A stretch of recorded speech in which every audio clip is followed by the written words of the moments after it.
اور ہم نے داؤد کو اپنی طرف سے برتری بخشی تھی اور کہا تھا اے پہاڑوں ان کے ساتھ تسبیح کرو، اور پرندوں کو ان کا مسخر کر دیا، اور ان کے لیے ہم نے لوہے کو نرم کر دیا کہ کشادہ زرہیں بناؤ اور کڑیوں کو اندازے سے جوڑو، اور نیک عمل کرو، جو عمل تم کرتے ہو میں ان کو دیکھنے والا ہوں۔ انسان مارا جائے، یہ کیسا ناشکرا ہے! اسے اللہ نے کس چیز سے بنایا؟ نطفے سے بنایا، پھر اس کا اندازہ مقرر کیا، پھر اس کے لیے رستہ آسان کر دیا، پھر اس کو موت دی سو اسے قبر میں پہنچایا، پھر وہ جب چاہے گا اسے اٹھا کھڑا کرے گا۔ کچھ شک نہیں کہ اللہ نے اسے جو حکم دیا اس نے اس پر عمل نہ کیا۔ تو انسان کو چاہیے کہ اپنے کھانے کی طرف نظر کرے۔ بے شک ہم ہی نے پانی برسایا، پھر ہم ہی نے زمین کو اچھی طرح پھاڑا، پھر ہم ہی نے اس میں اناج اگایا اور انگور اور ترکاری اور زیتون اور کھجوریں اور گھنے گھنے باغ اور میوے اور چارہ، یہ سب کچھ تمہارے اور تمہارے مویشیوں کے لیے بنایا۔ تو جب کانوں کو پھاڑنے والی آواز آئے گی اس دن آدمی اپنے بھائی سے دور بھاگے گا، اور اپنی ماں اور اپنے باپ سے اور اپنی بیوی اور اپنے بیٹوں سے بھی۔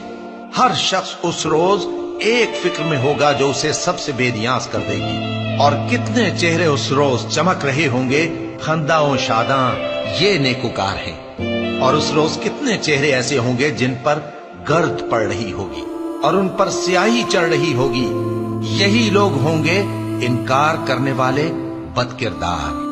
اگر تم بڑے بڑے گناہوں سے جن سے تم کو منع کیا جاتا ہے پرہیز کرو گے تو ہم تمہارے چھوٹے چھوٹے گناہ معاف کر دیں گے اور تمہیں عزت کے مکانوں میں داخل کریں گے۔ اور جس چیز میں اللہ نے تم میں سے بعض کو بعض پر فضیلت دی ہے اس کی تمنا مت کرو۔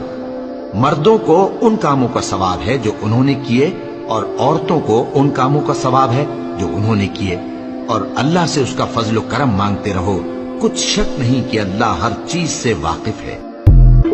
جس شخص کو اللہ چاہتا ہے کہ ہدایت بخشے اس کا سینہ اسلام کے لیے کھول دیتا ہے، اور جسے چاہتا ہے کہ گمراہ کرے اس کا سینہ تنگ اور گھٹا ہوا کر دیتا ہے، گویا وہ آسمان پر چڑھ رہا ہے۔